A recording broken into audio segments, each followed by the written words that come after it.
Genesis chapter 39. And Joseph was brought down to Egypt, and Potiphar, an officer of Pharaoh, captain of the guard, an Egyptian, bought him of the hands of the Ishmaelites, which had brought him down thither. And the Lord was with Joseph, and he was a prosperous man. And he was in the house of his master the Egyptian.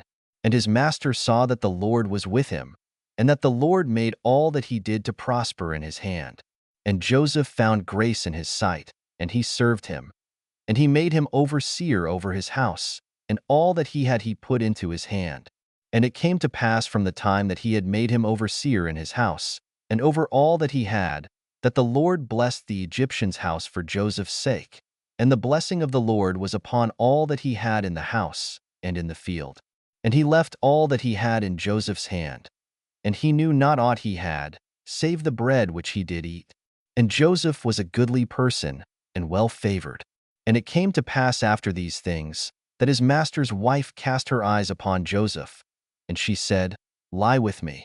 But he refused, and said unto his master's wife, Behold, my master wotteth not what is with me in the house, and he hath committed all that he hath to my hand. There is none greater in this house than I.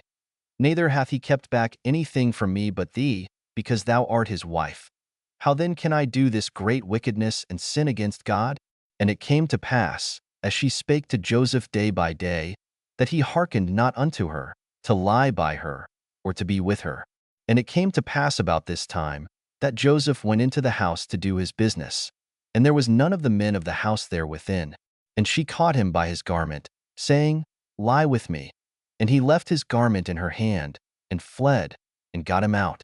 And it came to pass, when she saw that he had left his garment in her hand, and was fled forth, that she called unto the men of her house, and spake unto them, saying, See, he hath brought in an Hebrew unto us to mock us.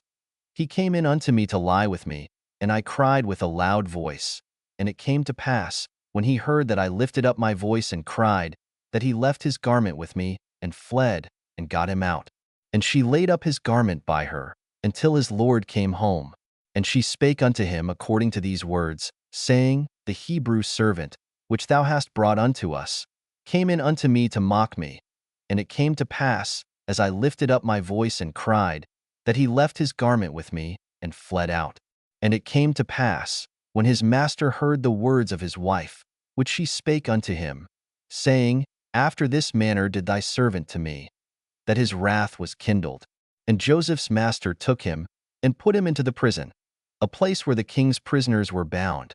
And he was there in the prison. But the Lord was with Joseph, and shewed him mercy, and gave him favor in the sight of the keeper of the prison. And the keeper of the prison committed to Joseph's hand all the prisoners that were in the prison. And whatsoever they did there, he was the doer of it. The keeper of the prison looked not to anything that was under his hand, because the Lord was with him, and that which he did, the Lord made it to prosper. In our journey through life, we often seek guidance and wisdom beyond our own understanding.